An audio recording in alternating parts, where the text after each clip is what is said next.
তিনি রিয়াদে মার্কিন দূতাবাসে হামলার পর প্রতিশোধ নেয়ার হুঁশিয়ারি দিলেও তিনি ইঙ্গিত দিয়েছেন সরাসরি স্থলযুদ্ধে নামা হয়তো জরুরি নয়।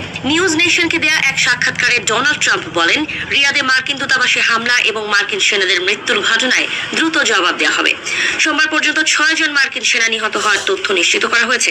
তবে একই সঙ্গে তিনি বলেন, পরিস্থিতি সামাল দিতে স্থলবাহিনী নামানো বাধ্যতামূলক নয়। আর কথায় নয়, এবার সরাসরি ইরানের পক্ষে যুদ্ধে নামারই ঘোষণা দিলেন উত্তর কোরিয়ার প্রেসিডেন্ট কিম জং উন। ইরান চাইলেই ইসরায়েলকে ধ্বংস করার মিসাইল দেবে দেশটি, এমন খোলা প্রস্তাবই দিলেন বিশ্ব রাজনীতির আলোচনায় থাকা এই নেতা। মঙ্গলবার প্রকাশিত এক প্রতিবেদনে কিম বলেন, ইরান চাইলে ইসরায়েলের বিরুদ্ধে যুদ্ধ চালাতে ক্ষেপণাস্ত্র দেব, ইসরায়েলকে মুছে দিতে শুধুমাত্র একটি মিসাইলই যথেষ্ট।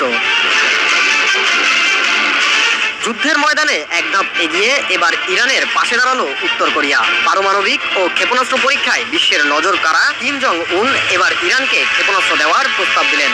ইরানের অকল্পনীয় জবাব এখন আছড়ে পড়ছে মধ্যপ্রাচ্য জুড়ে। সৌদি আরব, কাতার, কুয়েত, আরব আমিরাত, বাহরাইন কেউ বাদ পড়ছে না। তবে এর মধ্যে সবচেয়ে অবাক করা ঘটনা ঘটছে এসব দেশের মার্কিন ঘাঁটিগুলোতে। এসব ঘাঁটিতে এখন নেই কোনো আমেরিকান সেনা, সব আশ্রয় নিয়েছে বিভিন্ন 5 তারকা হোটেলগুলোতে। ইরানি মিসাইল আর ড্রোন এসব বিলাসবহুল হোটেল পর্যন্ত এসে তাড়া করছে মার্কিনীদের, কিন্তু শেষ পর্যন্ত রেহাই পায়নি আমেরিকান সেনারা। চিরশত্রু ইসরায়েল আর আমেরিকার সরাসরি আক্রমণের মুখে ইরান এখন ডু অর ডাই অবস্থানে। তারা হারিয়েছে তাদের সর্বোচ্চ নেতা আয়াতুল্লাহ আলী খামেনিকে, বিসর্জন দিয়েছে শত শত নিষ্পাপ প্রাণ।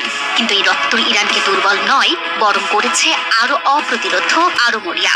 তেহরান সাম্প্রতিক গতিবিধি আর রণকৌশল জানান দিচ্ছে তারা কেবল নিজেদের অস্তিত্ব রক্ষায় নয়, বরং পুরো অঞ্চলকে আগুনের কুণ্ডলিতে জ্বালিয়ে দিতে প্রস্তুত। ইরান